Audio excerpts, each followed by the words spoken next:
Buen día, profe. Buen día, Buen Buen día, día. profe. buen día, ¿cómo están? Vamos a Buen día, comenzar profe.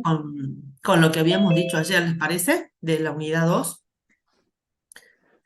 Ahí estuvimos viendo el cuestionario que hicieron ayer y vamos a ver en qué se equivocaron. Repasemos un poquitito qué es lo que no quedó claro, ¿sí?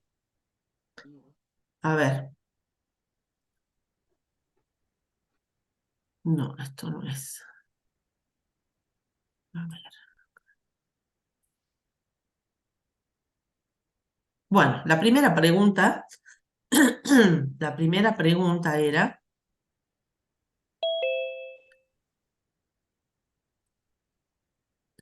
era la siguiente. Decía, bueno, no a todos les apareció en el mismo orden, por supuesto, pero bueno, una de las preguntas era, dice, se utiliza la cuenta valores a depositar cuando el ente posee en cartera cheques de pago diferidos recibidos de clientes a ser depositados en cuenta corriente bancaria. Ahí ustedes tenían que contestar si esa afirmación es verdadera o falsa, ¿sí? ¿Qué es lo que pusieron ustedes? Algunos la contestaron bien. ¿Se acuerdan que Falso. ayer vimos? Ustedes pusieron falso algunos, ¿no es cierto? Bueno, esa es la respuesta correcta. ¿Por qué? Y porque los cheques de pago diferido vimos ayer que tienen dos fechas. Una de ellas es la fecha de emisión del cheque y la otra es la fecha de cobro del cheque, ¿no es cierto? Entonces, ese cheque tiene una fecha definida, establecida en el mismo cheque, en la que recién ese cheque puede ser cobrado en ventanilla o puede ser depositado en la cuenta corriente de la empresa para que el banco le acredite los fondos en la empresa. Entonces, no puede, digamos, pertenecer a la cuenta valores a depositar que está formando parte del rubro caja y bancos. Esa cuenta valores a depositar que nosotros vimos ayer, dijimos que era para qué. ¿Quién puede contestar eso? ¿Para qué? ¿Qué poníamos en esa cuenta? ¿En qué situación nosotros usábamos la cuenta valores a depositar? ¿Mm? Cuando la Cuando empresa teníamos tenía qué. cheques corrientes, Claro, cuando la empresa recibe. tenía cheques corrientes en la caja, exactamente. Es decir, que eran cheques que nosotros podíamos cobrarlos en cualquier momento, ¿sí? Podíamos obtener el dinero, digamos, indicado en el cheque, el valor indicado en el cheque en cualquier momento con solo presentarse a cobrarlo o depositarlo en la cuenta corriente, ¿sí? ¿Quedó claro eso? Sí, profe. Bueno, perfecto. Otra de las Sí, cuentas era, solamente, solamente, sí, solamente cheque corriente se usaba la cuenta, valores a claro. depositar. Andrés, se te corta el sonido, Andrés, y no te puedo escuchar.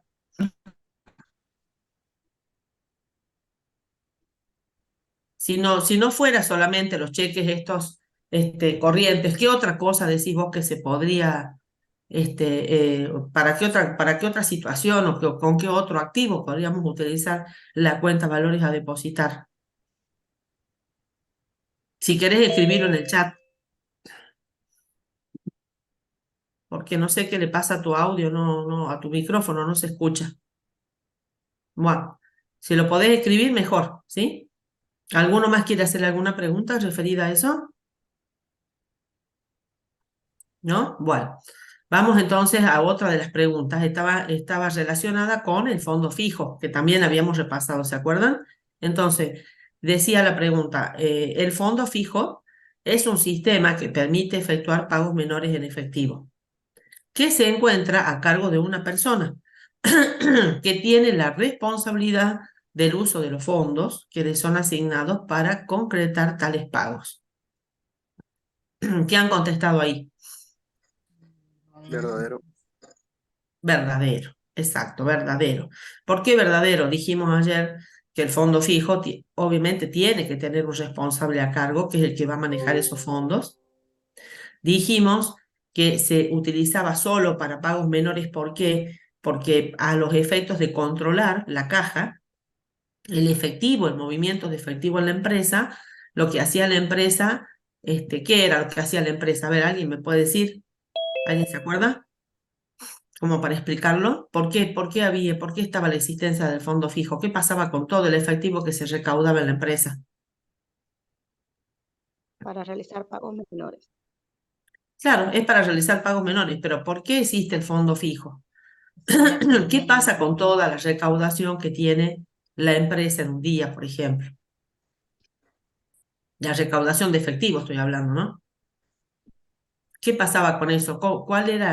¿Qué es lo que hacía la empresa para poder controlar el movimiento de efectivo? Arqueo de caja.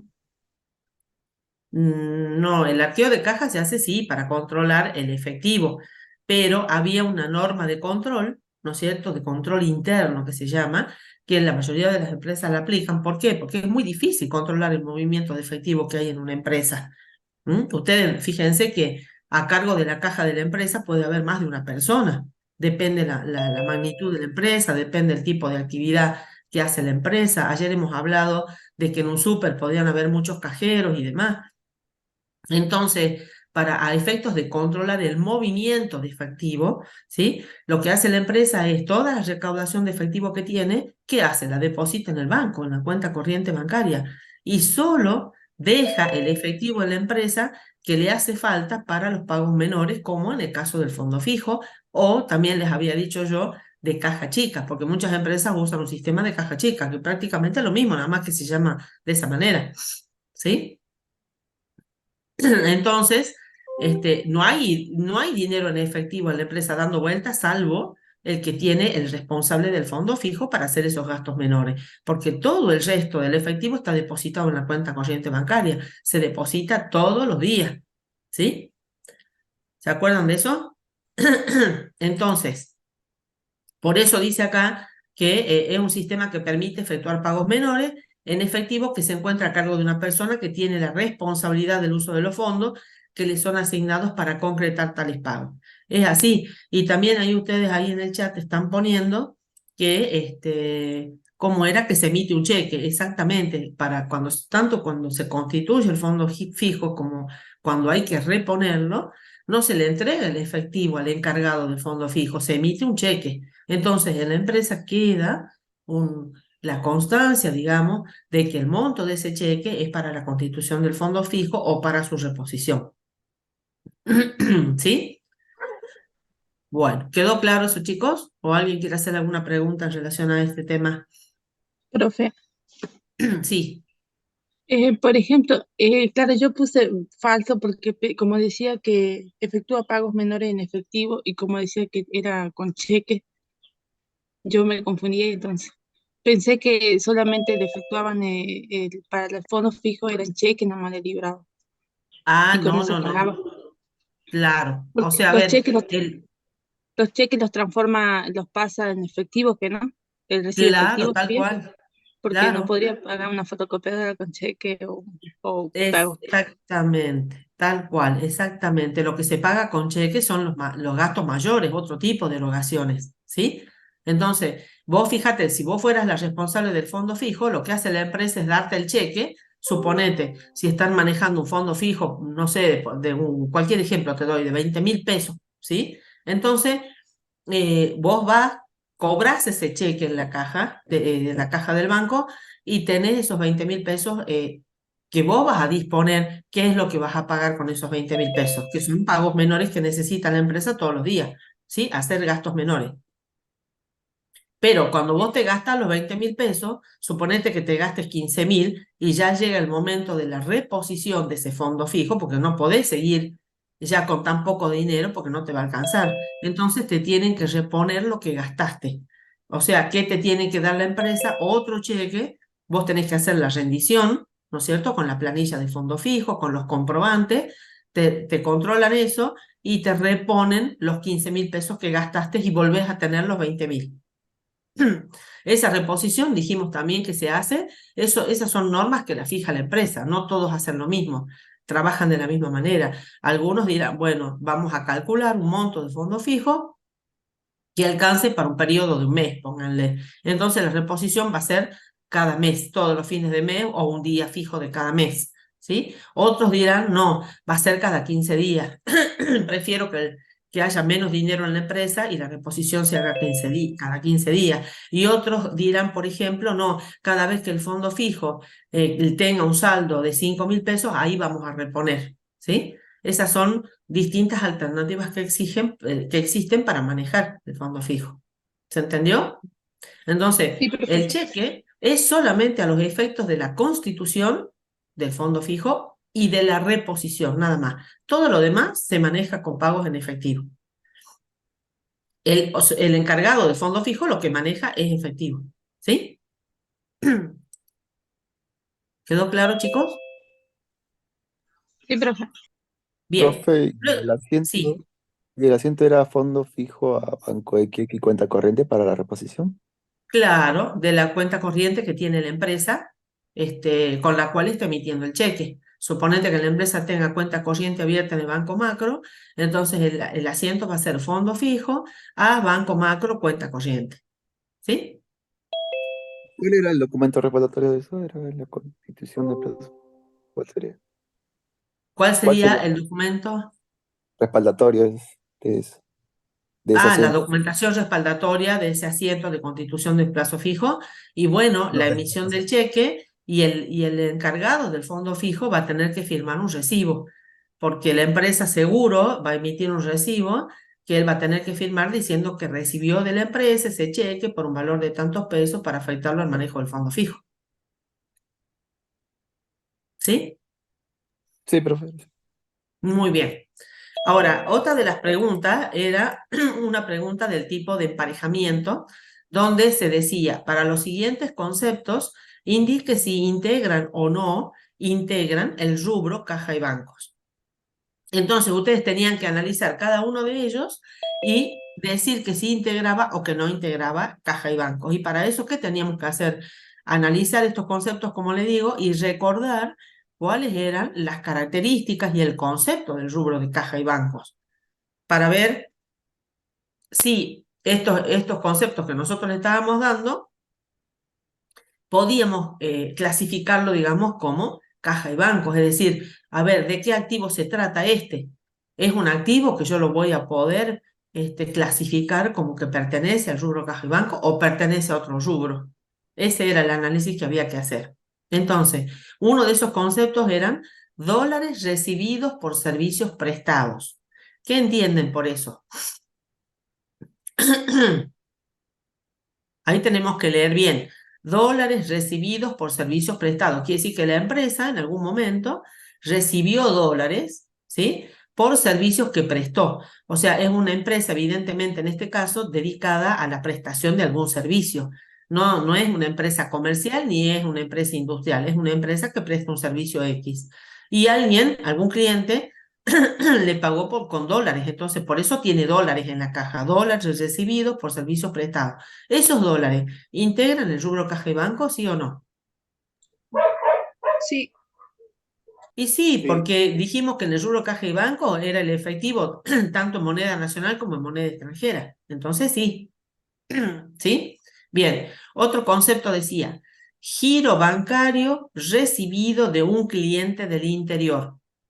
Un cliente del interior de la empresa no le hizo transferencia bancaria, sino que le pagó de esta otra manera. No le entregó un cheque, sino que le hizo un giro bancario. Transferencia. Entonces, esto integra el rubro caja y banco que habíamos dicho del concepto. ¿Se acuerdan que decía? Y otros valores de poder cancelatorio y liquidez similar, ¿se acuerdan? ¿Y ahí qué teníamos?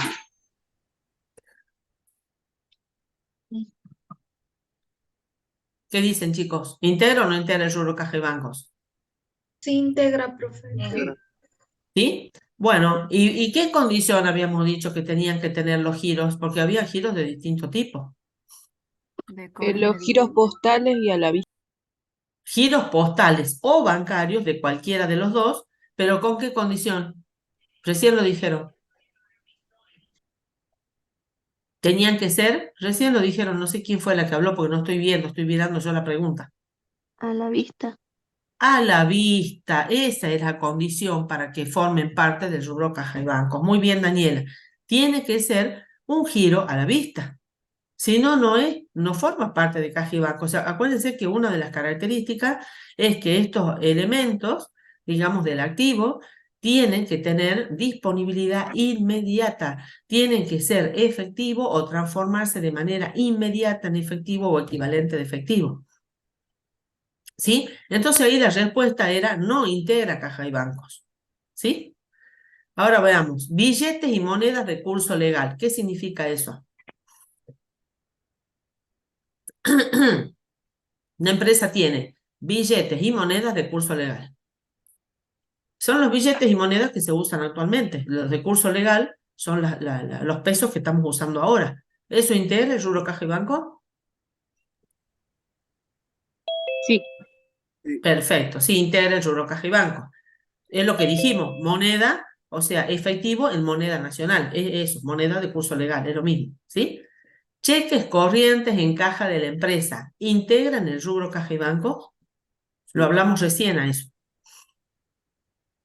Sí, se integra. Sí, también. Sí, muy bien, sí integran, porque si la empresa lo tiene ahí en su poder, ese cheque que recibió de alguien, lo único que tiene que hacer es cobrarlo o depositarlo en su cuenta para que el banco le acredite los fondos del cheque, lo que dice el cheque, el importe que dice el cheque.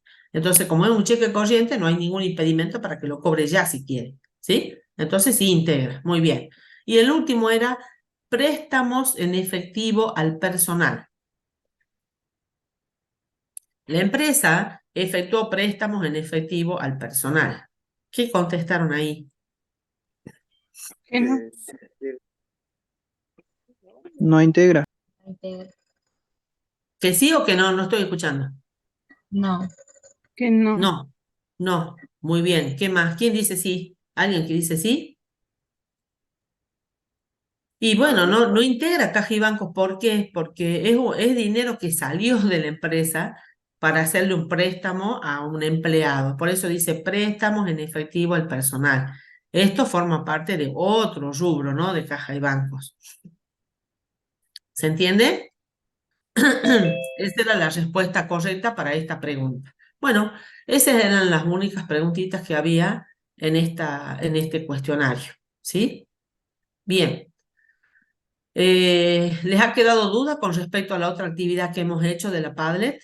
Fíjense que nosotros le hemos puesto visible la Padlet luego de la clase que tuvieron en la tarde. No sé si alguien entró a mirarla, de los que estuvieron ayer en clase, que no pudo participar porque había grupos que no habían podido subir su respuesta. ¿Entraron a verla?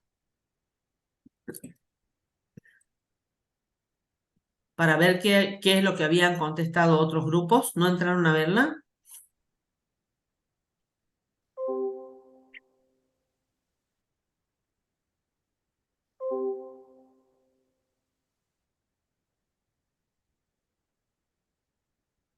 Acá Mónica preguntaba si todos los giros bancarios no son a la vista. No, hay giros de distinto tipo. Entonces, para que integre caja y bancos, tiene que decir sí, que es a la vista. Si no dice que es a la vista, no.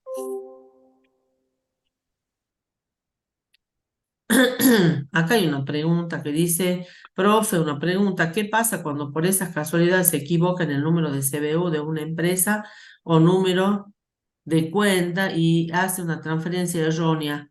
¿Se pierde el monto o lo puede recuperar? Y si el emisor informa al banco. Y bueno, teóricamente debería poder recuperarse y la persona que recibió esa transferencia tiene que decir obviamente que eso no le corresponde para que el banco devuelva o reintegre los fondos a la cuenta que corresponde. No sé bien cómo es el procedimiento si llega a pasar eso, ¿no? La verdad no lo sé. Tendríamos que averiguarlo en el banco de qué manera se debe proceder como para poder subsanar ese tremendo error. Ustedes fíjense que cuando ustedes pueden hacer una transferencia con la aplicación del banco en el celular, una vez que uno coloca el alias o el CBU a donde uno quiere dirigir X cantidad de dinero, el sistema le pregunta que esté seguro a quién le está mandando el dinero, ¿sí? Entonces hay que tener mucho cuidado, no nos podemos equivocar en eso, ¿sí? Es más, les muestra el comprobante de a quién le pertenece, quién es el titular de esa cuenta donde nosotros estamos direccionando el dinero para que nosotros confirmemos la operación. Entonces, yo creo que con todos esos pasos de seguridad, no sé, me parece o lo veo medio difícil que uno pueda recuperar ese dinero, porque va a depender de la buena fe del que lo recibió, que se lo quieran devolver, me parece a mí, porque ahí el banco no tiene nada que ver, el banco hace lo que ustedes están diciendo que haga, la orden se la están dando ustedes, ¿sí? Entonces, ahí el banco no es responsable de esa operación, el responsable somos nosotros que hicimos la transferencia. La verdad no sé cómo se manejaría eso. Yo con tanta cuestión que veo de seguridad y demás, es que uno es el responsable y tiene que tener cuidado. Para mí. Hola, Bien, profe, buenos días. y buen día. A mí me pasó una vez que hice una transferencia así, pero era porque la persona a la que yo se lo hice le habían cambiado el CBU. Pero cuando yo la Ah, hice sí aparecía su nombre, nombre, DNI, todo de ella, pero a ella supuestamente ya le habían cambiado el CBU y la transferencia nunca le llegó. Entonces nunca yo le llegó. hablé, no le Ah, llegó y eso que estaba su nombre era de Mercado Pago, pero Mercado ajá, Pago le había cambiado el CBU y ahora tenía otro CBU de Mercado Pago con sus datos también. Y yo claro. O hice sea que eso, el reclamo a Galicia, porque desde Galicia lo hice, y en Galicia me dijeron que con las transferencias no se pueden hacer nada porque son inmediatas. No pueden recuperarte ellos la plata y más que nada porque vos ponés los datos, me dice, vos ya ponés claro. los datos y no se puede hacer nada. Pero lo que me parecía súper raro es que en Mercado Pago yo tenía el CBU al que yo le había pagado el mes anterior porque era una cuota, entonces yo volví Sí, a pagar a ese CBU y ella me dice no porque me cambiaron el CBU. Y bueno, no, eso se perdió. claro, tal cual, ese dinero anda a saber dónde fue a parar. Ese es el problema. Por eso yo les decía, hay pasos de seguridad que uno tiene que fijarse y estar seguro de lo que está haciendo. Porque el banco no es responsable de eso. La orden la damos nosotros. Nosotros somos los que operamos directamente con nuestra cuenta. Sí, así es. Bueno, y después acá dice, claro, sí, claro, el CBU y el alias hay que tener cuidado, chicos. Hay que tomarse su tiempo para hacer este tipo de operaciones. No la podemos hacer de apurados nomás. Tenemos que tener cuidado, estar tranquilos y hacer las cosas bien. ¿M?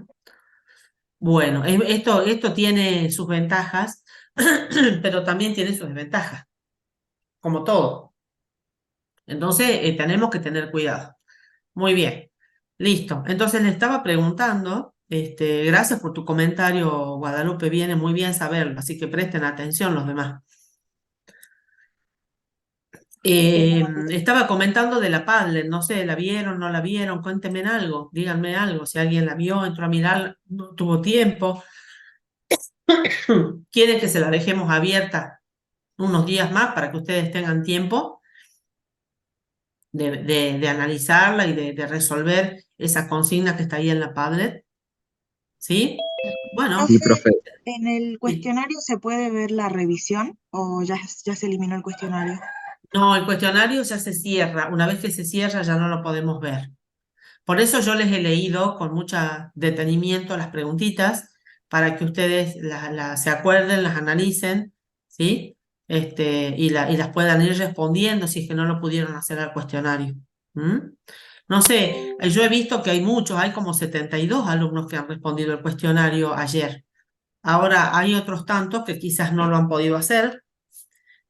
No sé, ustedes díganme qué es lo que quieren, si les ayuda, los que no lo han podido contestar, si lo van a contestar, no sé, le podemos habilitar otro cuestionario. O sea, el mismo quizás, porque ya no vamos a poder hacer uno diferente, pero para que tengan la oportunidad de contestarlo, pero ya es como que es al vicio, porque ya lo hemos analizado y ya dimos las respuestas, ¿sí? Ah, bueno, profe. No, yo sí lo hice ayer, pero quería anotar bien, digamos, en qué me había confundido. Era eso como para tenerlo en cuenta. Pero igual ya Ah, claro. con lo que usted dijo esta mañana ya me quedó y bueno, ya voy a hacer mi apunte desde ahí. Claro, ya vas a hacer vas a hacer el repaso de las dudas que tenían para no confundirte más. Claro, para corregir en lo que me confundí. Perfecto. Lo de la PADE lo tienen a la vista, así que no hay ningún problema. Si siguen con alguna duda de cómo contestar, o sea, ayer dimos las respuestas correctas de la PADE. Acá Mónica está preguntando, dice, las operaciones no contabilizadas por la empresa Mi Oficina SRL no llevan asientos de ajuste porque se analizan en la conciliación. Eso es falso. ¿Está bien? Pregunta ella. ¿Qué dicen ustedes? Ahí está en el chat la pregunta. La consigna era esa. ¿Qué dicen ustedes con respecto a eso? ¿Quién contestó esa consigna ayer en grupo? Falso. Es falso. Claro, porque analizar una situación en la conciliación no es corregirla si es que hay algún error o algo está mal. ¿Sí? Eso no significa que uno la corrige. ¿Cuándo corrige uno una situación que no está correcta? Que detectamos que no está correcta. En este caso, este tema, ¿ves? Las operaciones contabilizadas por la empresa Mi Oficina no llevan asientos de ajuste. Dice, bueno, en este caso, dice no contabilizadas. Si nosotros detectamos que la empresa Mi Oficina SRL no registró contablemente una comisión que le cobró el banco, ¿qué tendríamos que hacer en ese caso? Esa podría ser una operación. ¿Qué hacemos? Si detectamos eso cuando estamos chequeando, cuando estamos punteando para hacer la conciliación, vemos una comisión que el banco la debitó de la cuenta de la empresa, pero la empresa no la tiene contabilizada. En su contabilidad no hizo el asiento, no la registró. ¿Qué tendríamos que hacer? Sí, hay que registrar. O no tendríamos que hacer nada. Contabilizarla. ¿Cómo? Registrarla. Contabilizarla. Claro, tendremos que hacer un asiento de ajuste, ¿no es cierto? Claro, se debe hacer un asiento de ajuste. Ahí de Alfonso dice lo mismo. Perfecto, porque ahí recién nosotros estamos corrigiendo lo que está mal, pero previamente lo hicimos al análisis, entonces con solo hacer el análisis no pasa nada. Si hay algo mal, tenemos que hacer un ajuste contable, porque la contabilidad de la empresa ahí le está faltando registrar esa comisión que el banco le cobró en algún momento, ¿sí? Y nosotros no nos enteramos o lo que fuera y no le registramos. ¿Se entiende? Por eso es falso. Bueno, perfecto. Bueno, si tienen alguna otra duda después, la pueden preguntar en el foro o la preguntamos en la próxima clase, no hay ningún problema, ¿sí? Vamos a la unidad que nos toca ver hoy. Vamos a la unidad número 4. En esa unidad número 4, ustedes habrán visto que tienen, dentro del espacio de enseñanza, tienen dos powers. Uno que corresponde a la clase grabada y el otro que es un power nuevo, ¿sí? Que es según la NUA. O sea, cuáles son los cambios que se han realizado o cuáles son las diferencias, digamos, que existen según la nueva norma contable, ¿sí? Entonces, primero vamos a hacer un repaso de la unidad, de la unidad 4, y una vez que repasemos esta unidad con las normas que están vigentes ahora, vamos a ir a ver las diferencias con la NUA, ¿sí? Bueno, empecemos entonces con el power de la unidad. Ustedes lo tienen al power, ¿no es cierto?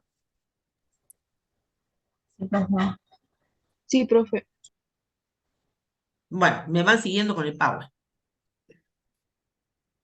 Vamos a ver. ¿Qué es lo que no han entendido? ¿Qué dudas, qué cuestiones quieren preguntar o quieren que analicemos de nuevo? ¿Sí? Cosa de que esta unidad quede comprendida para que ustedes puedan aplicar todo esto en los trabajos prácticos.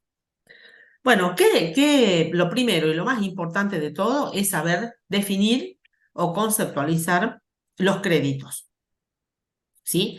Fíjense que la resolución técnica número 9 nos dice qué son los créditos. ¿Sí? ¿Qué representan los créditos? ¿Qué son los créditos, chicos? Así, en forma general, ¿qué son los créditos? Son derechos que tiene el ente contra terceros. Exactamente, son derechos que tiene el ente contra terceros. ¿Para qué? Son ¿Derechos para qué? Para cobrar. Muy bien, ¿para cobrar qué cosa? Dinero y otros bienes o servicios. O sea que son derechos no solamente de cobrar dinero en efectivo, ¿no? Ojo con eso. Son derechos de cobro, pero también son derechos de recibir bienes Derechos o de uso, de servicios. goce o de compensación también. Sí, eso es una clasificación, Patricio, que ya la vamos a ver, ¿sí? Ahora lo que estamos viendo es que está correcto lo que estás diciendo, pero ya es una clasificación. Ahora estamos viendo el concepto de créditos. Entonces, los créditos son derechos que el ente tiene contra tercero, como ustedes dijeron, está perfecto, pero derechos de qué? De cobrar dinero en efectivo, sumas de dinero, y de recibir bienes o servicios. Eso nos tiene que quedar así bien clarito. ¿Sí? Bien. Y dice, en tanto y en cuanto, dice la norma, no corresponda a las características de otro rubro del activo. En tanto y en cuanto ese concepto no sea caja y bancos, por ejemplo, ¿sí? O no sea inversiones, o no sea bienes de cambio, o no sea bienes de uso, que son los otros rubros que tenemos en el activo. Entonces, eso quedó claro hasta ahí, ¿no es cierto? ¿Qué más dice la norma? Que tenemos que diferenciar. ¿Qué cosa tenemos que diferenciar? Los créditos por ventas, los llamados créditos por venta de los otros créditos. Y acá siempre es como que hay un problemita como para dar el concepto, definir esto. ¿Por qué? ¿Qué son los créditos por ventas? La norma dice que los créditos por ventas, que nosotros tenemos dentro de todos los créditos que pueda tener la empresa, tenemos que diferenciar dos. Uno, que son los créditos por venta, que son los que corresponden o que responden o que derivan o cuyo origen es la venta de los bienes o servicios, ¿sí? Que hace la empresa y que son lógicamente propios de su actividad principal.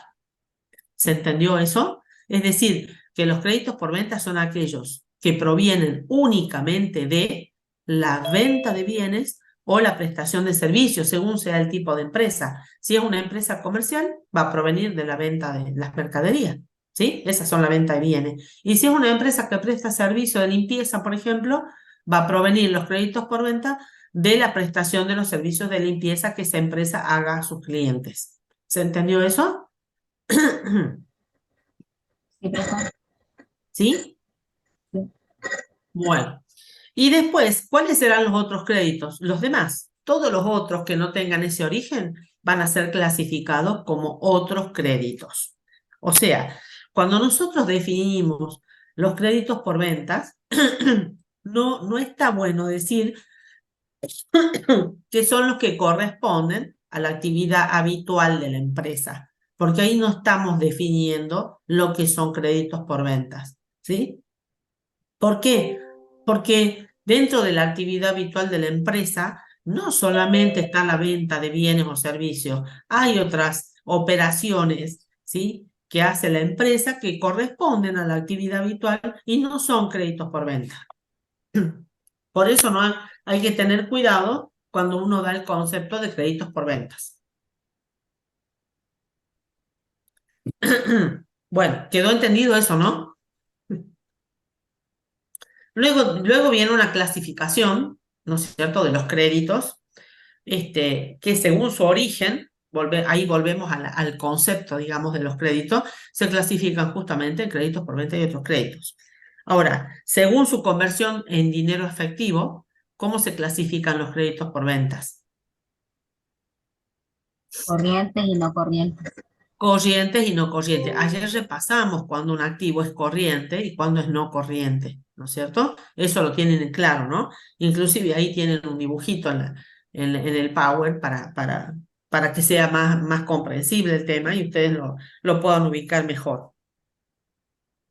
Los créditos corrientes van a ser todos aquellos que van a poder ser cobrados, ¿sí? En el término del periodo de 12 meses contados a partir de la fecha de cierre del ejercicio, ¿sí? O los que ya lo son a esa fecha, por supuesto. Esos son los corrientes. Y todos los otros serían no corrientes, ¿sí?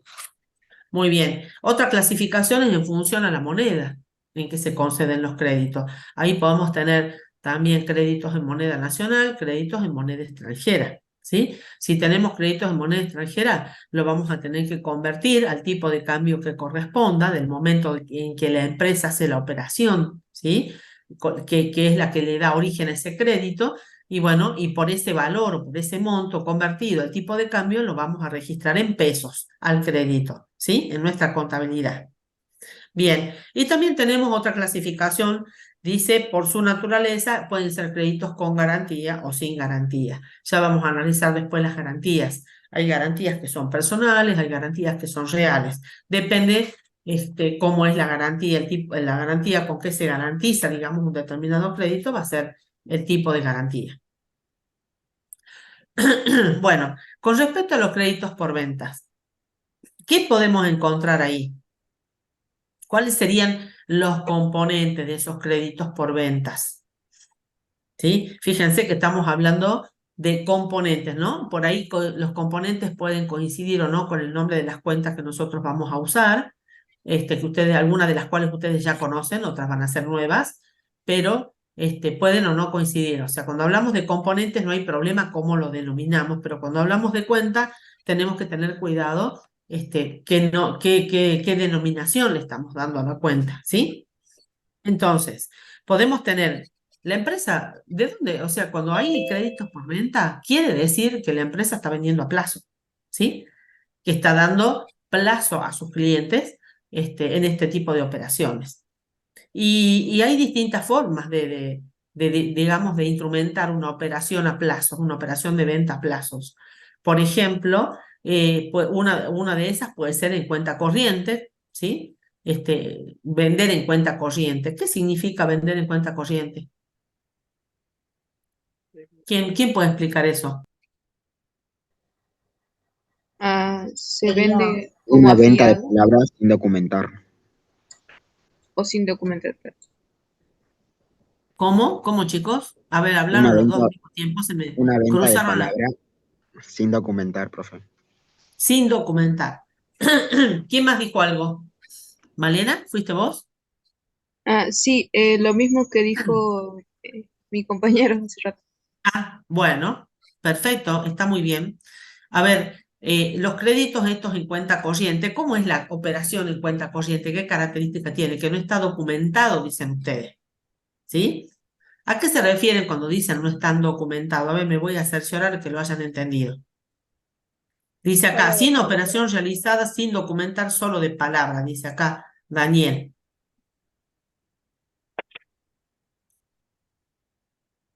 ¿Qué significa eso de sin documentar? Si la empresa hace una venta, ¿sí? Supongamos que nosotros somos la empresa y hacemos una venta en cuenta corriente, ¿significa que no vamos a emitir factura? O cuando ustedes dicen sin documentar es porque están diciendo que no hay un cheque, que no hay un pagaré. ¿Eso es lo que están diciendo? Cuando no hay un cheque o un pagaré, pero de hacerse factura sí se hace. Claro, o sea que la documentación de respaldo de esa operación sí existe, ¿no es cierto? De la venta en cuenta corriente. Sí se factura, evidentemente la empresa va a facturar. Bueno, ¿por qué en cuenta corriente? Significa que la empresa, ¿no es cierto?, le está dando plazo a ese cliente para que pague lo que ha comprado, ¿sí? Le puede dar un plazo, puede ser una cuenta corriente, supónganse a 15 días, a 20 días, depende de la modalidad de trabajo de la empresa. Ahora, ¿cómo hace la empresa para asegurarse de que ese cliente le va a pagar? Si no tiene un cheque en su mano, no tiene un documento firmado por el cliente. Este tipo de operaciones son operaciones que no se hacen con cualquier cliente. Nosotros no vamos a poder conseguir, si nadie nos conoce, una operación en cuenta corriente, ¿sí? Este tipo de operaciones se hace con aquellos clientes con los cuales se tiene cierto conocimiento y cierto grado de confianza. ¿Por qué? Porque la factura va a decir, va a haber a ver, ¿cómo se dice? Va a haber un escrito en la factura, en un lugarcito donde nosotros marcamos si la operación fue de contado o en cuenta corriente, entonces ahí va a estar marcado en cuenta corriente. Y además, en la factura vamos a tener una leyenda que diga que esa operación debe ser cancelada, supongamos, dentro de 15 días. ¿Sí?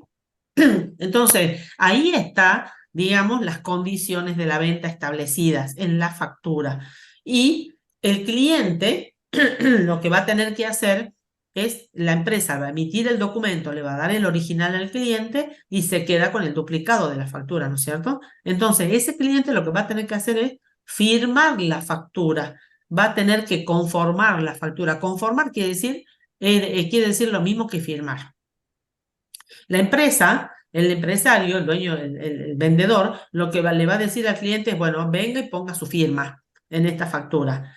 Con eso, el cliente que está haciendo está dando conformidad a los términos o a las condiciones en las que fue pactada esa venta, porque en la factura dice que es en cuenta corriente y que él tiene que cancelarla dentro de 15 días. ¿Se entiende? Esta es la manera de celebrar, digamos, este tipo de contrato de venta en cuenta corriente. Esta operación de venta en cuenta corriente. Por eso es que no se hace con cualquier cliente que uno no conoce, ¿sí? Esto se hace con clientes donde hay cierta confianza y cierto conocimiento ya de por medio, digamos. En cambio, esas son las en cuenta corriente. Y después tenemos otro tipo de operaciones que son las llamadas documentadas. Exacto, se hacen en base a la confianza. Dice Patricio, es como un acto de que se compromete a pagar. Exactamente. Uno cuando firma la factura se está comprometiendo, está aceptando las condiciones y lógicamente se supone que uno debe cumplir. ¿Sí? Muy bien. Tiene que haber mucha confianza y ser un cliente muy habitual. Exactamente. Así es. Cuando es documentada, ¿qué significa? Que tenemos que, es una operación a plazo, igual que la de cuenta corriente, nada más que ¿qué? En este caso. Ya tenemos Pagaré. un pagaré, por ejemplo. Muy bien. ¿Qué más? El cheque. Un Pago recibo. diferido. Un cheque, pero ¿qué tipo de cheque? No está Pago bien si diferido. decimos Cheque de cheque pago solo. diferido. ¿Qué Pago diferido. Cheque de pago diferido. Exactamente. Tiene que ser un cheque de pago diferido, no es un cheque corriente porque si no sería una operación de contado, ¿sí? Entonces, tenemos que ser claros cuando veamos los ejemplos. Tenemos que decir que es un cheque de pago diferido o un pagaré, por ejemplo, ¿sí?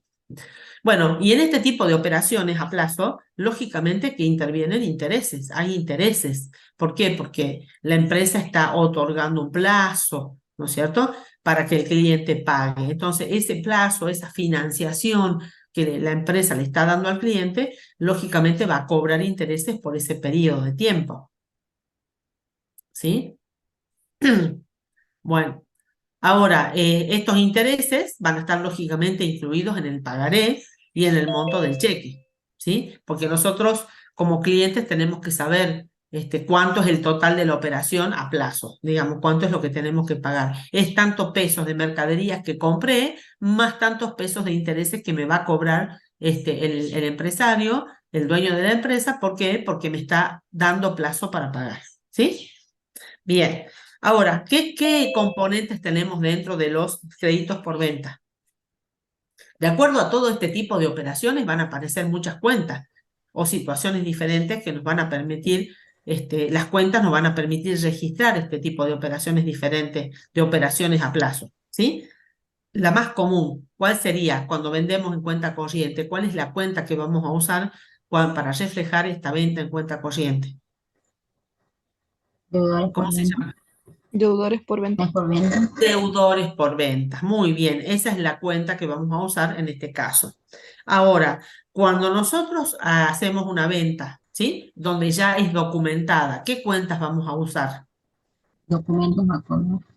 Documentos a cobrar, muy bien. ¿Qué más? Si se trata de un pagaré. Ahora, si recibimos un cheque de pago diferido, ¿qué cuenta vamos a usar? Es cheque de pago Cheque diferido de a pago. cobrar. Cheque de pago diferido a cobrar. Muy bien. Pero estas son las dos únicas formas en las que la empresa puede operar a plazo, ¿o existen otras? Sí, sí hay otras. ¿Cómo? También están los cupones de tarjeta de crédito. Claro, también la empresa puede vender con tarjeta de crédito, exactamente, muy bien.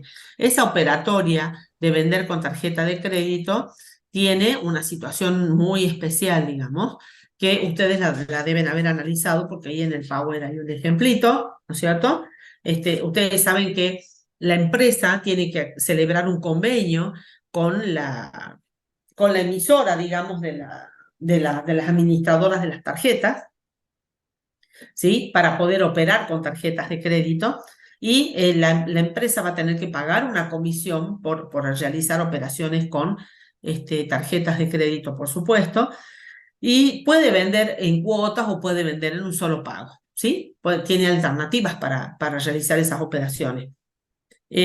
Básicamente el proceso de venta con tarjeta de crédito consta de 4 pasos, el primero de los cuales es la venta, es un proceso de venta que se inicia cuando la empresa pasa por el postnet, digamos, la tarjeta, ¿no es cierto?, para efectuar la venta y obtener el comprobante, el ticket, digamos, que le da el postnet. Y ahí es importante, ustedes vieron que le piden el DNI, deberían pedírselo siempre para identificar, digamos, la persona que está haciendo la operación, si es la titular de la tarjeta o no. Luego viene otra parte que se llama cierre de lote, donde eso lo hace al final del día la empresa para que también se lo hace con ese aparatito, ¿no es cierto? Se obtiene un comprobante que se llama cierre de lote, y eso significa que está mandando vía electrónica todas las operaciones, la información de todas las operaciones que ha realizado en ese día con las tarjetas de crédito a las administradoras de las tarjetas de crédito. Luego viene el procesamiento de todos esos datos que lo hacen las administradoras de las tarjetas y es ahí donde asignan las fechas en las que van a ser pagados a los distintos comercios, digamos. Depende, para cada tarjeta le asignan los plazos en que van a ser pagadas esas operaciones, ¿sí? Y también depende de las tarjetas, porque no todas trabajan de la misma manera, ¿sí? Y por último está la acreditación.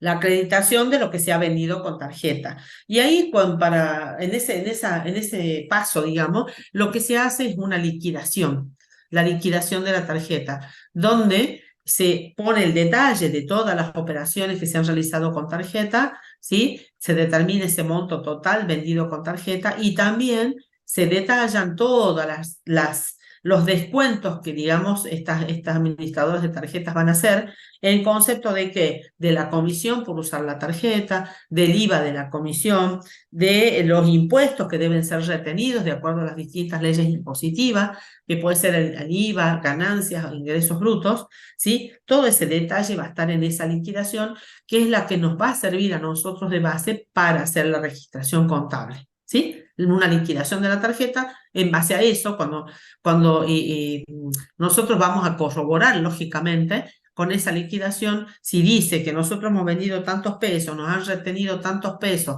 por estos diferentes conceptos y que tenemos un neto a cobrar de tantos pesos, tenemos que verificar con esa liquidación de que nos hayan acreditado ese monto en la cuenta corriente, ¿sí? Todo eso va a tener que hacer la empresa cuando opera con tarjetas de crédito. Verificar, tiene que hacer todos esos controles. Bueno, ¿y de qué otra manera? ¿Quieren preguntar algo de las operaciones con tarjetas de crédito? ¿O está entendido eso?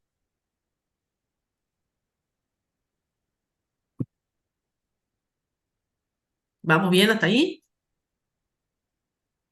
Bueno, entendido, dice Daniel. Muy bien.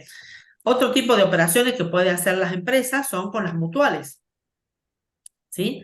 Fíjense que ahí va a aparecer otra cuenta que se llama, cuando trabajamos con tarjeta de crédito, la cuenta que se usa, ¿cuál es? Para registrar las operaciones de este tipo. ¿Cómo se llama la cuenta?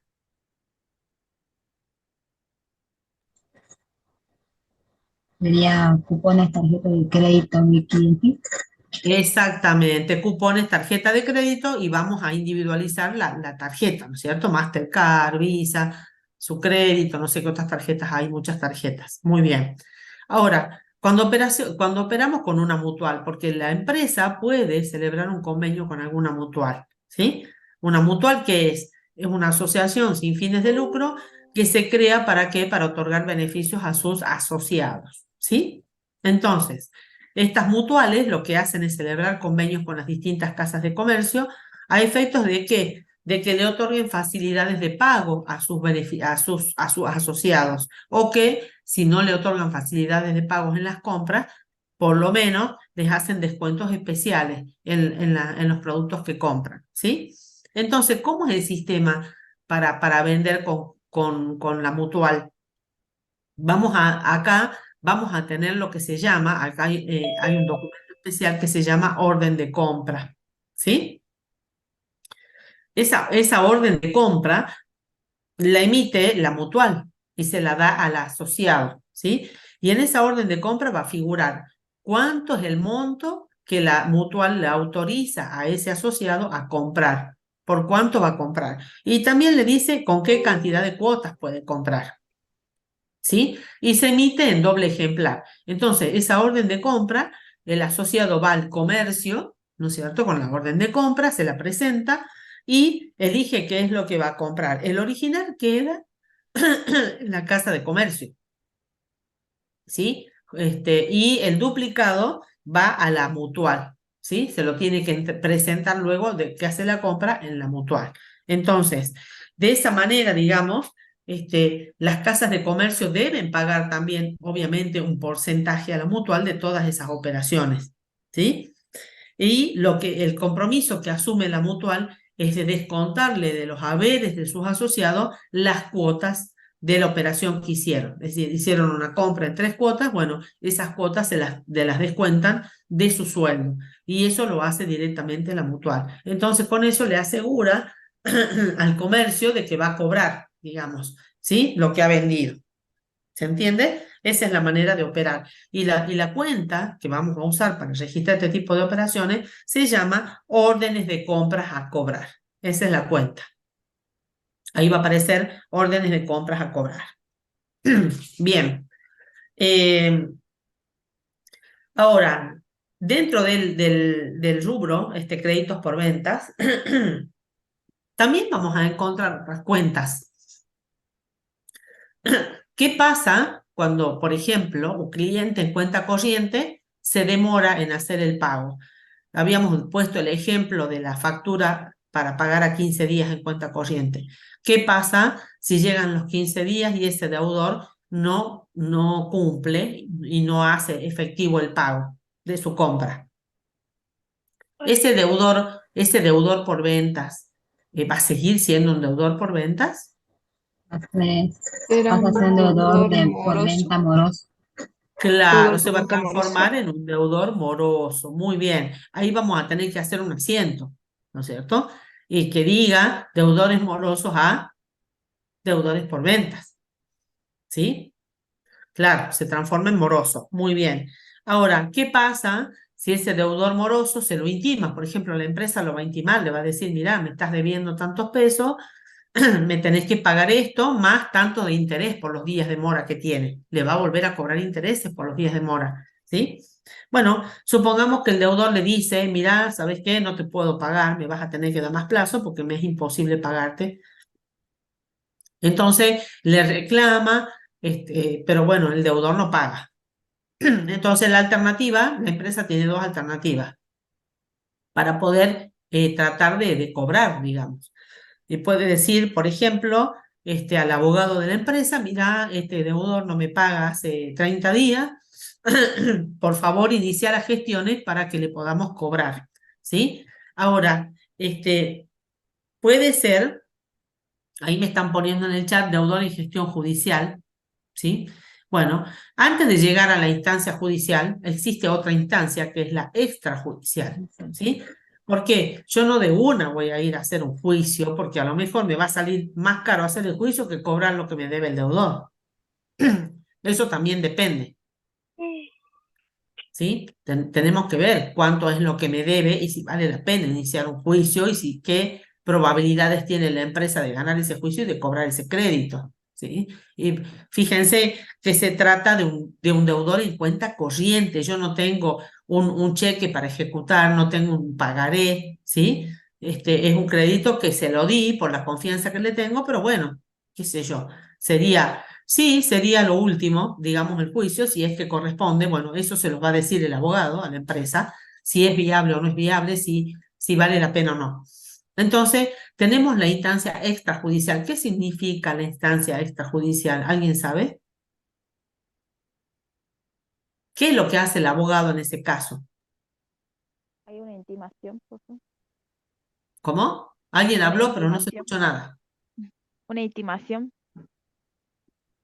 Claro, una intimación, hay maneras de intimar. Entonces, en ese caso, esa intimación ya es algo más formal. El abogado lo que puede hacer es mandarle una carta documento, por ejemplo. Exactamente, Ivana, muy bien. Mandar una carta documento, intimándolo a pagar su obligación, le dará un plazo para pagar y cumplir con esa obligación, y si no, le dirá que tendrá las acciones judiciales que correspondan. Esa es la instancia extrajudicial, el intento se hace ahí primero. Entonces ahí va a aparecer una nueva cuenta que se va a llamar ¿cómo? ¿Cómo se llamaría la cuenta?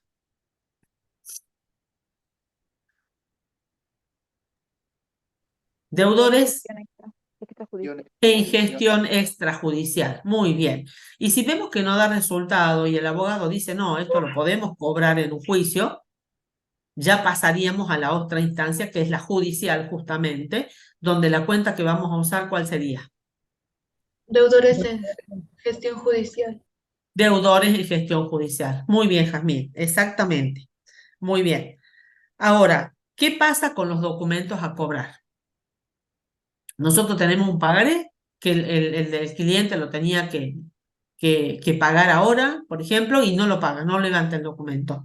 Entonces, ese pagaré que nosotros lo habíamos registrado, esa operación la habíamos registrado con la cuenta documentos a cobrar, ¿se acuerdan?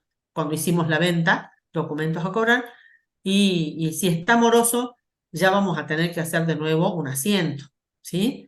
Porque ya no puede seguir estando en la cuenta deudores de documentos a cobrar. ¿Va a pasar a qué cuenta? Documentos a cobrar morosos. Documentos a cobrar moroso. Y si no paga, lo intimamos y no paga, Documentos a cobrar en gestión extrajudicial.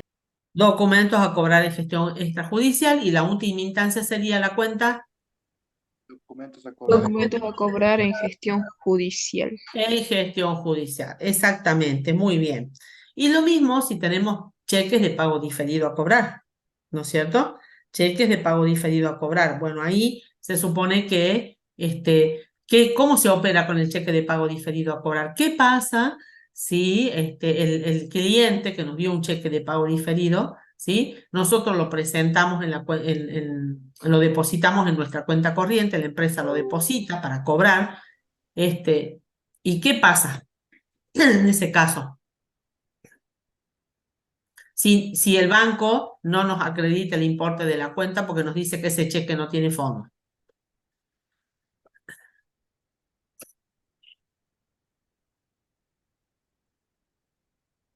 Claro, lo rechazan, tal cual, lo rechazan.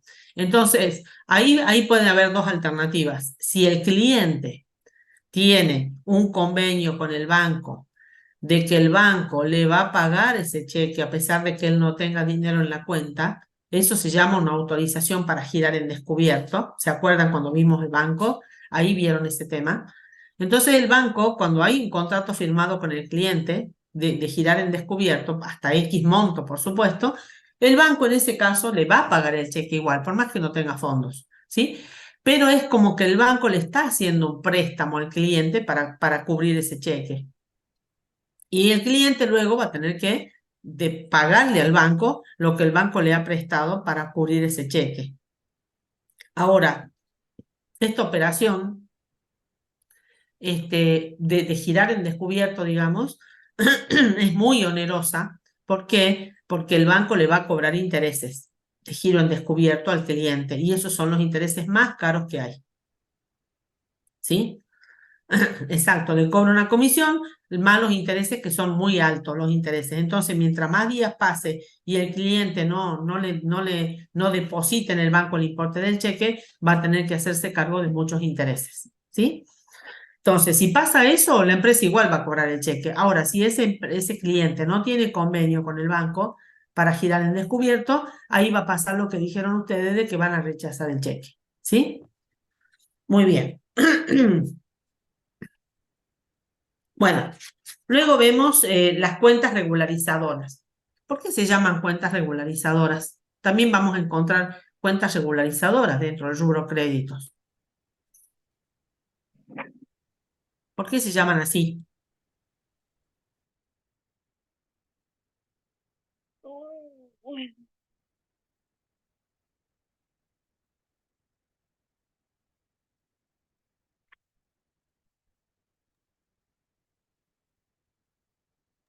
¿Por qué se llaman así, chicos? ¿Nadie sabe? Porque regulan, profe, regulan ya sea el activo o el pasivo, su Ah, saldo. bien. ¿Y qué cuentas regularizadoras se acuerdan ustedes que hay en este rubro? Ahí dice, regularizan el saldo de la cuenta correspondiente. Tratan de mostrar la realidad. Perfecto, muy bien. Así es. Otros dicen regularizan el rubro. Fíjense, tengan cuidado ahí, porque las cuentas, al ser una cuenta regularizadora, tiene que regularizar otra cuenta, ¿sí? No el rubro en general. Hay alguna cuenta regularizadora que sí regulariza muchas cuentas, pero nunca el rubro en total, digamos, o sea, ¿sí? Así que ahí, digamos, cuentas, no rubro. Intereses positivos a devengar, ¿sí? Perfecto, esa es una cuenta regularizadora. ¿Qué otra conocen? Las previsiones para deudores integrales. ¿Cómo, Flor? No se te escuchó. Previsiones para deudores integrales. Previsiones para deudores incobrables, otra cuenta regularizadora. Esa cuenta regulariza muchas cuentas del rubro, sí. ¿Qué otra más? Documentos a cobrar descontados. Muy bien, documentos a cobrar descontados. Ese documento a cobrar descontado, ¿cuándo aparece esa cuenta regularizadora?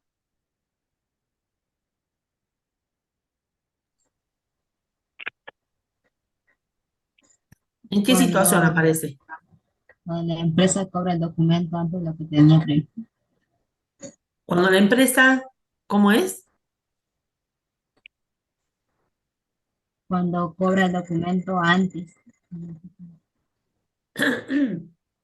Y no es cuando cobra. ¿De qué Creo que tipo era, de operación surge esa cuentita? creo que era cuando ocupaba la empresa ocupa un documento a cobrar como medio de pago o algo así. Mm. Ujú. Acá dice Mónica que es cuando lleva al banco el documento, cuando se endosa el documento al banco. Exactamente, esa es la operación. A ver, la empresa recibe un documento de un cliente, ¿sí? Pero resulta que ese documento recién yo lo puedo cobrar dentro de 30 días. Yo le vendí al cliente, el cliente me entregó un documento a 30 días. Bueno, yo empresa, no puedo esperar los 30 días para cobrar el documento porque tengo un apuro financiero, necesito hoy el dinero. ¿Sí? A ver, esperen.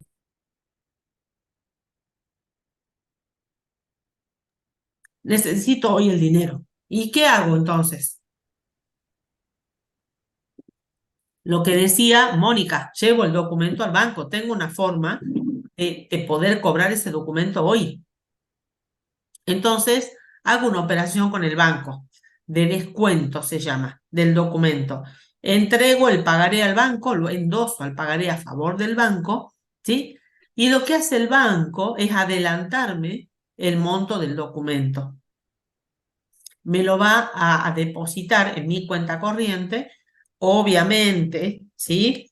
Va a ser, eso no va a ser el total, no me va a depositar el total del documento. ¿Por qué? Porque el banco me va a cobrar, ¿no es cierto? Me va a cobrar una comisión por eso. Me va a cobrar, me va a descontar los intereses.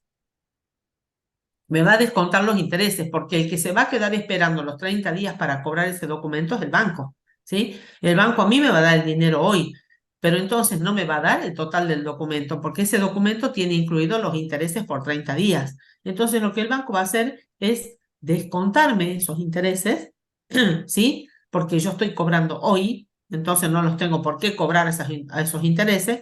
El banco me los descuenta aplicando una tasa de descuento que tiene el banco para este tipo de operaciones. Va a contar los días, digamos que eso ustedes lo van a aprender a hacer perfectamente en la práctica. Va a contar los días de interés que no me corresponden cobrar y me los va a deducir a mí, ¿sí? Entonces me va a restar los intereses, el IVA de los intereses y me va a cobrar un sellado. Y la diferencia entre el importe del documento y los intereses, el IVA y los sellados, eso es lo que me va a depositar a mí en la cuenta corriente, es lo que me va a acreditar en la cuenta corriente. O sea que yo siempre voy a cobrar menos de lo que dice el documento, ¿sí? Esa es la operación de descuento.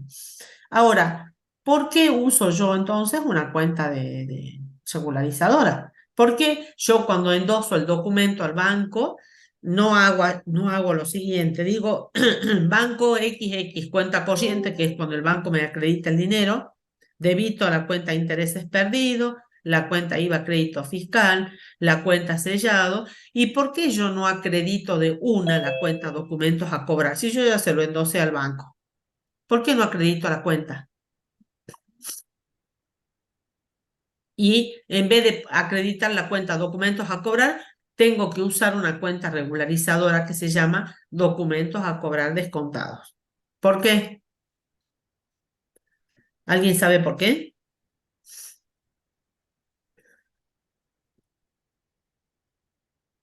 Chicos, ¿han visto esto?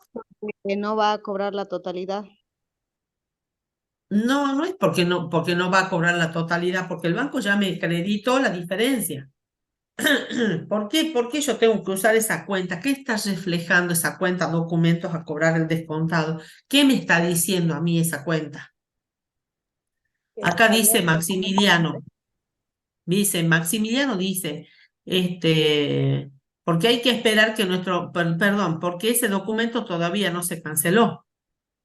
El banco no lo cobró todavía. Y Abel dice, hay que esperar que nuestro cliente pague la deuda. Y después también dice, porque hay que esperar que nuestro cliente pague la deuda, porque puede ser que no la pague. ¿Sí? Tengo que ver qué actitud toma el firmante del documento al vencimiento del pagaré. Si paga el banco o no, claro, es por eso. O sea, esa cuenta regularizadora me está diciendo a mí, ojo, que hay un documento que descontaste en el banco, que si tu cliente no se lo paga al banco, porque el cliente va a tener que ir a cancelar el documento al banco, sos vos el responsable de ese documento y el banco te lo va a cobrar a vos, a la empresa. ¿Sí? Entonces, por eso se usa esa cuenta regularizadora. Hasta que el firmante del documento, o sea, nuestro cliente, no lo pague en tiempo y forma, el banco nos va a avisar, por supuesto. Nos va a decir el cliente o el documento fue cobrado, o nos va a decir el documento no fue cobrado, así que te debite de tu cuenta, no importa el documento, porque el banco no va a perder nunca. El banco va a cobrar o va a cobrar. ¿Sí? Entonces, si llega a pasar eso, nos va a devolver el documento el banco y nosotros vamos a tener que volver a ir a cobrarle al cliente lo que no pagó. ¿Se entiende? Para eso sirve esta cuenta regularizadora. Es como una especie de alerta que nos está diciendo, cuidado con ese documento, que todavía seguimos siendo responsables nosotros ante el banco si es que el cliente no paga el documento. ¿Sí? Por eso se usa esa cuenta regularizadora. Una vez que el cliente cancele el documento, recién ahí vamos a debitar la cuenta regularizadora documentos a cobrar descontado y vamos a dar de baja la cuenta documentos a cobrar. ¿Sí? Así sería la forma en que vamos a registrar este tipo de operación. Muy bien. Luego tenemos los documentos endosados también, la cuenta documentos a cobrar endosados. Y en ese caso, ¿cómo es la operación? ¿Por qué usamos la cuenta documentos a cobrar endosados? Ya no es descontado, es endosado.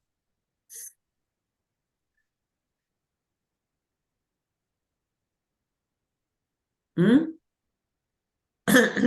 ¿Por qué usamos esa cuenta? ¿En qué tipo de operación?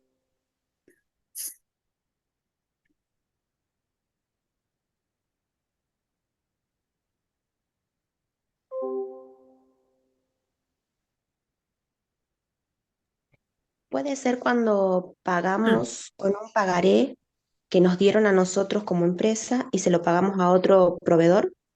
Sí, exactamente, Ivana, así es. Aquí ya no estamos tratando con el banco, sino con un proveedor, por ejemplo. Compramos mercadería y ¿cómo le pagamos a ese proveedor? Le endosamos el documento que nos entregó el cliente. Eso se hace vía endoso, ¿sí? Le transferimos a ese proveedor el derecho de cobrar ese documento. O sea que el cliente nuestro se lo va a tener que ir a pagar al proveedor. Le vamos a tener que informar al cliente de que va a tener que cancelar ese documento con el proveedor, ¿sí? Eso es el documento a cobrar endosado. Entonces, ahí también nuestra responsabilidad no queda liberada hasta tanto el cliente cancele el documento, ¿sí? Exactamente, lo usamos como un medio de pago del proveedor. Muy bien. Ahora, y también dijeron ahí un cheque de pago diferido sesionado. ¿Qué significa eso de cheque de pago diferido sesionado? Sí se pueden endosar los documentos, Patricio. Sí se endosan los documentos. El endoso es viable hacerlo. Podemos endosar siempre un documento o un cheque. ¿Cuándo aparece la cuenta cheque de pago diferido sesionado? ¿Qué operación hace la empresa ahí en ese caso con ese cheque de pago diferido que tiene en la mano? ¿Mm?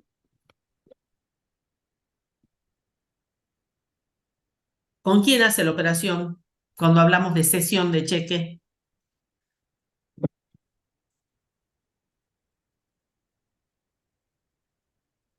Chicos, ¿qué pasa? Que están flojitos con el banco, dice Belén. María también dice, exactamente, es con el banco. ¿Se acuerdan cuando vimos los documentos a cobrar descontados, que la empresa llevaba el documento al banco? ¿Sí? Bueno, acá pasa lo mismo con el cheque de pago diferido, nada más que le llaman cheque de pago diferido sesionado. También podríamos decirle descontado. Es lo mismo, es la misma operación, nada más que en vez de ser un pagaré es un cheque. Entonces, acá en este caso, el banco también nos va a acreditar los fondos del cheque, pero nos va a descontar, la comisión, el banco en este caso nos va a cobrar una comisión, nos va a descontar el IVA de la comisión, nos va a descontar los intereses, porque ese cheque de pago diferido tiene intereses por el plazo que le estamos dando al cliente para que nos pague, ¿no es cierto? Entonces, como el banco nos acredita ya el dinero, nos descuenta los intereses, igual que en el caso del documento, nos va a cobrar el IVA de los intereses y también un sellado. ¿Sí? Entonces, nos va a restar del importe del cheque todos esos conceptos y la diferencia es la que nos va a acreditar en la cuenta corriente. ¿Sí? Y en ese caso, tampoco nos liberamos de responsabilidad con el banco, porque si el firmante del cheque, que es nuestro cliente, no lo cancela, el banco no puede cobrar ese documento, nos va a debitar de nuestra cuenta el importe del cheque. Nos va a entregar el cheque y para que nosotros le podamos iniciar las acciones que corresponden a nuestro cliente para poder cobrar ese cheque. ¿Sí? Esa es la operación. De ahí nace la cuenta cheque de pago diferido sesionado. Bueno, los créditos dijimos que podían ser con garantía o sin garantía. ¿Qué se acuerdan de las garantías? ¿Qué tipos de garantías? Dijimos que existían dos tipos de garantía. La garantía personal, o que se llama también, la van a escuchar nombrar como aval de terceros, a las garantías personales, y también existen las garantías reales. ¿En qué se diferencia una de otra? En la primera, en la garantía personal, esa recae sobre una persona. Y en la garantía real, recae sobre un bien. Puede ser mueble o inmueble.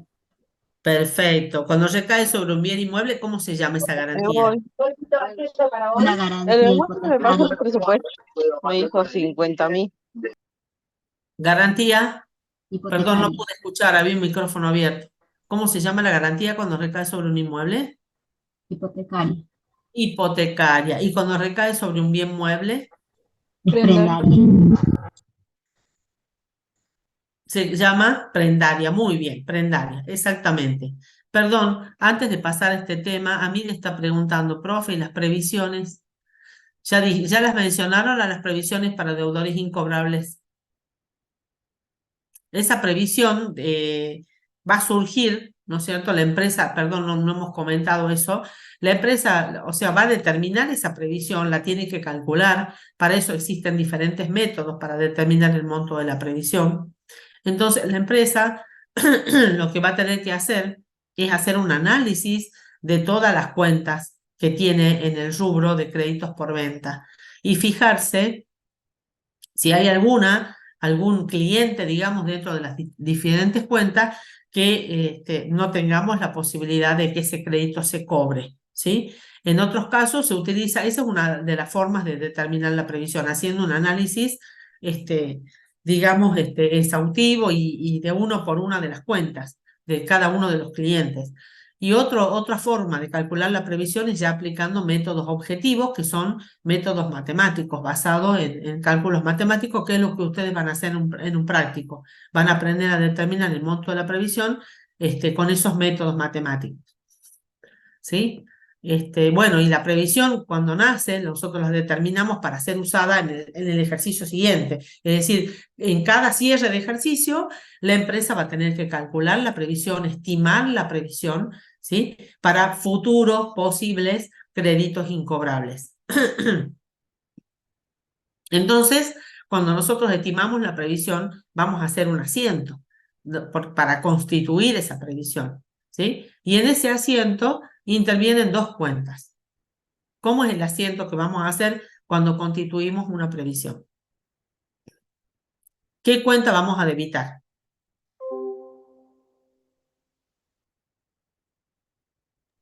A ver, Amir, ¿qué cuenta vamos a debitar? La de créditos incobrables. Deudores incobrables. ¿Qué tipo de cuenta es esa? Una de resultado negativo. Es una cuenta de resultado negativo. Muy bien. ¿Y qué cuenta vamos a acreditar? Las previsiones por deudores incobrables. La previsión para deudores incobrables. ¿Y qué tipo de cuentas es la previsión para deudores incobrables? Es una regularizadora. Es una regularizadora del activo. Activo, muy bien. Regularizadora del activo. Fíjense que cuando nace la previsión, nace en este caso como es regularizadora del activo con un saldo acreedor, porque en el asiento la estamos acreditando. Entonces el saldo de la cuenta es acreedor, ¿sí? Y cuando nosotros usemos la cuenta, si es que se produce alguna incobrabilidad, la vamos a debitar. Entonces, en vez de registrar la cuenta deudores incobrables, cuando surge ese deudor incobrable, vamos a debitar la cuenta previsión para deudores incobrables, porque para eso la hemos constituido, ¿sí? Para cubrir esa incobrabilidad, digamos, que surgió en ese momento. ¿Sí? Entonces, cuando nace la cuenta, tiene saldo acreedor. Cuando la uso, cada vez que la use, la voy a debitar. ¿Sí? Entonces se va a ir consumiendo ese saldo acreedor. Y puede pasar, ¿no es cierto?, que durante el ejercicio a mí me alcance la previsión que yo he constituido, puede ser que no sea suficiente, que se produzca una incobrabilidad mayor. Entonces, si la previsión es insuficiente, ¿qué va a pasar con la parte que no cubre la incobrabilidad? Ahí voy a tener que registrar la cuenta de deudores incobrables. Voy a tener que hacer previsión para deudores incobrables en el debe, ¿a qué? Pongámosle documentos a cobrar en gestión judicial, supongamos, que no lo pude cobrar. Se transforma en incobrable ese deudor. ¿Sí? Y también puede pasar que el monto sea suficiente y que me sobre, digamos, que yo cubra la incobrabilidad con esa previsión y que me quede un saldo. ¿Qué hago con el saldo de la previsión que no usé? ¿Qué se hace? Se recupera la diferencia. Se recupera, se hace un asiento de recupero de la previsión, ¿sí? Esa es una alternativa. Hay quienes no hacen ese asiento de recupero de la previsión y cuando les toca constituir la nueva previsión al cierre del ejercicio, la constituyen por la diferencia, ¿sí? Eso también lo van a ver en la parte práctica. Son dos maneras diferentes de tratar la previsión, ¿sí? Profe, dice María, al constituir la previsión siempre es contra una cuenta de resultados, sí, siempre es contra una cuenta de resultados. En este caso, estamos viendo la previsión esta regularizadora del activo y la cuenta de resultados de deudores incobrables. Siempre se constituyen todas las previsiones contra una cuenta de resultado negativo. Dice, en el asiento de ejemplo, dice, créditos incobrables, se le diría deudores incobrables por la nueva resolución. No, lo de la nueva resolución lo vamos a ver luego de que analicemos todo esto y es muy probable que sea la próxima clase porque ya se nos está yendo el tiempo y esta unidad es larga. Así que lo de la nueva resolución vamos a ver cuáles son las diferencias en la próxima clase, al inicio de la próxima clase. ¿Sí? Bien. Ahora, entonces quedó claro el tema de la previsión, ¿no es cierto? Cómo se constituye y cuando se la usa se la va debitando y qué pasa, que puede alcanzar como que no. Entonces el tratamiento en cada caso. ¿Sí? Muy bien. Volvamos a las garantías entonces. Habíamos quedado en las garantías reales que podían ser hipotecarias si recaían sobre bienes inmuebles o prendarias si recaían sobre bienes muebles. Pero existen distintos tipos de prendas. ¿Sí? Existen distintos tipos de prendas. ¿Cuáles son los tipos de prendas que existen? ¿Cómo se llaman? Hay una que se llama prenda común o Con desplazamiento. con desplazamiento. ¿Así era? ¿Sí? Perfecto. Y la otra prenda que es sin desplazamiento es diferente, ¿no es cierto? ¿Qué significa eso de desplazamiento, con desplazamiento o sin desplazamiento? ¿Quién puede explicar?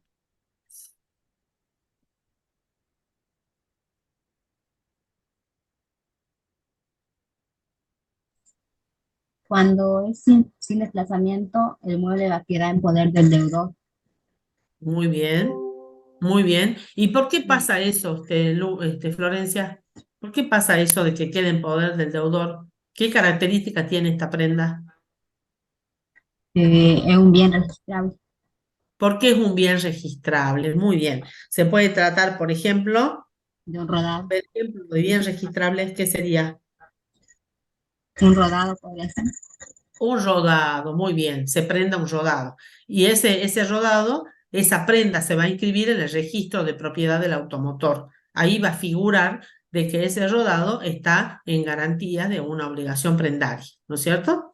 Por eso es que el dueño del rodado lo pone en garantía, pero se puede quedar con el rodado, no lo tiene que entregar. ¿Se entiende? En cambio, en una prenda sin registro, ¿por qué se llama con desplazamiento? Porque justamente se constituye o se hace sobre bienes que no son registrables, como por ejemplo las cosas muebles. Una cosa mueble pueden ser justamente muebles o pueden ser joyas, por ejemplo, que no son, o créditos que no son registrables en ningún registro. Entonces, en ese caso, esos bienes tienen que quedar en poder del acreedor. El deudor se los tiene que entregar hasta tanto cancele su deuda. ¿Sí? Así sería, digamos, el manejo, digamos, con cada una de estas prendas.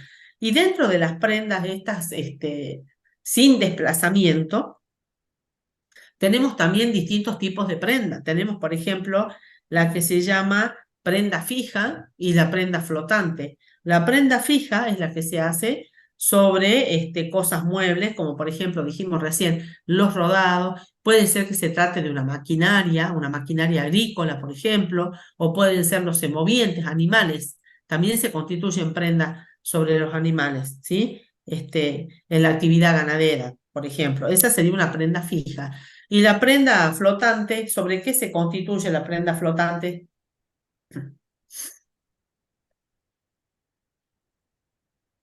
Por ejemplo, ¿quién se acuerda? Prenda fija y flotante. Bien, Mayra. ¿Cuál sería la prenda flotante? Ya dijimos la fija. ¿Sobre qué? La prenda flotante sobre barco, no tiene que ver con eso, Mayra, Ivana. Sobre La una prenda determinada cantidad de algo genérico.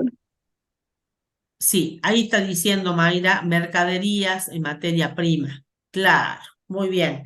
O sea, en este caso, la prenda flotante se hace sobre determinado tipo de mercaderías o materias primas. Se tienen que, no sobre cualquier mercadería, se tiene que tratar, por ejemplo, de bienes fungibles, ¿sí? Sobre bienes fungibles. ¿Cuáles son los bienes fungibles? ¿Se acuerdan que eso hemos estudiado en la materia de introducción? ¿Cuándo son los bienes fungibles? ¿Qué significa que son fungibles?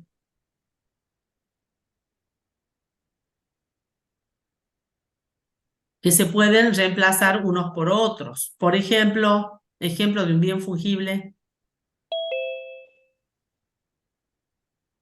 Chicos, Los ejemplo alimentos. sería El claro. dinero. Dinero, combustibles, alimentos, ¿puede ser?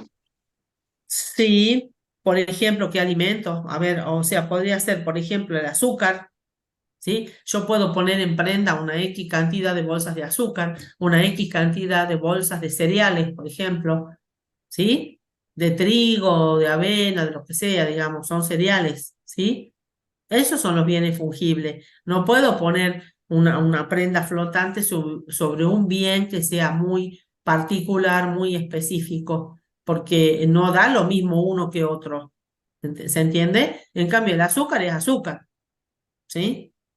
Bueno, sobre eso recae la prenda flotante. Y también hay una prenda especial que es la llamada prenda agraria. Y esa prenda agraria se constituye sobre ¿qué? Sobre maquinarias, por ejemplo, en general, sobre instrumentos de labranza, sobre animales, ¿sí? Animales y sus productos. Son todas cosas que tienen que ver con la agricultura, con esa actividad agraria, digamos. También puede recaer sobre frutas, sobre frutos de cualquier naturaleza, ya sea que esos frutos estén en la planta o ya sean o estén cosechados, por ejemplo, ¿sí? Esa es la prenda agraria. Eso tienen que repasar bien, ¿sí? Bueno, luego hablamos de la depuración de los créditos por venta. ¿Qué significa depurar los créditos por venta? Eso ya lo estuvimos hablando. Se depura, que es cuando vimos las cuentas que de un deudor por venta, por ejemplo, detectamos que hay un deudor que está atrasado en su pago, entonces ya no corresponde más que esté en la cuenta deudores por venta y lo tenemos que pasar a la cuenta deudores morosos. Eso es depurar los créditos por venta. Eso lo tenemos que hacer con todas las cuentas. También lo tenemos que hacer con la cuenta documentos a cobrar. Es el análisis que se hace del rubro, exactamente. Se tiene que analizar el rubro cuenta por cuenta. Tengo que analizar todos los documentos a cobrar y ver si hay alguno vencido. Entonces, ese yo lo tengo que sacar de la cuenta documentos a cobrar y ponerlo en la cuenta documentos a cobrar moroso, por ejemplo, ¿sí? Y lo mismo si encontramos un documento vencido de hace mucho tiempo que ya lo tiene el abogado lo tiene para gestionar su cobranza por vía judicial, por ejemplo, porque se trata de un documento muy importante, de un monto considerable y ya tiene mucho atraso. Entonces la empresa se lo dio al abogado y nosotros contablemente no hicimos esa registración. Analizando los documentos nos damos cuenta de eso, entonces ahí tenemos que hacer otro asiento. Ya no podemos tener ese documento en la cuenta documentos a cobrar. Tiene que pasar a la cuenta documentos a cobrar en gestión judicial, ¿sí? Esa es la depuración de los créditos. Así tenemos que hacer con todo. En eso consiste depurar el crédito, los créditos por venta. Bueno, la previsión ya la vimos. ¿Y qué nos quedaría de esta unidad? Creo que nada más. Ahí tienen un ejemplito para que ustedes lo vean, qué es lo que van a aplicar ¿cómo se llama? Al práctico.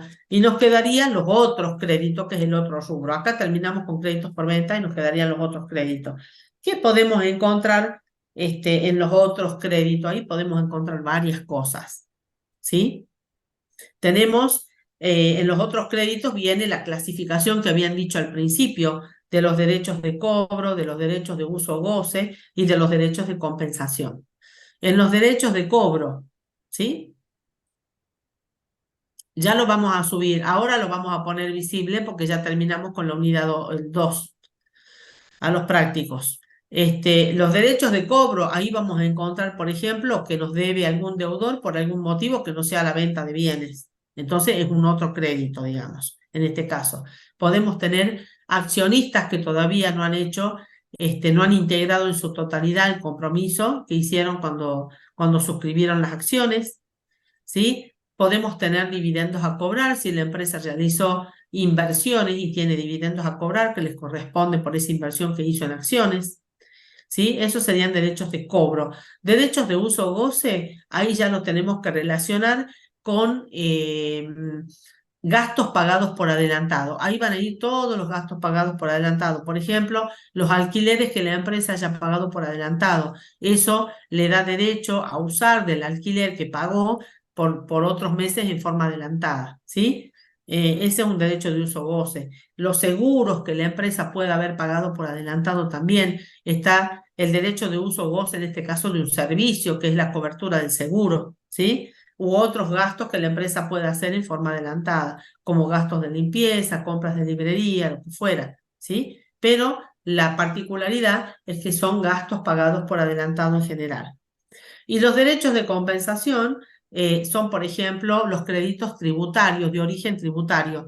Por ejemplo, si tenemos un IVA saldo a favor, que lo podemos compensar, podemos tener, por ejemplo, anticipos que la empresa haya realizado de impuestos, como por ejemplo los anticipos del impuesto a la ganancia, que la empresa los va a compensar cuando determine cuánto es el impuesto que tiene que pagar en el año, va a compensar el impuesto con los anticipos y va a pagar la diferencia, ¿sí? O retenciones o percepciones de diferentes otros impuestos, como podría ser el impuesto a los ingresos brutos. Esos son los derechos de compensación. Bien, tenemos una actividad para hacer. ¿Qué les parece si la hacemos? ¿Sí? A ver, ¿cuántos somos? Hemos quedado menos de los que estaban conectados, somos 98. La hagamos, chicos, porque está buena, que tiene que ver con la depuración de crédito. Es una actividad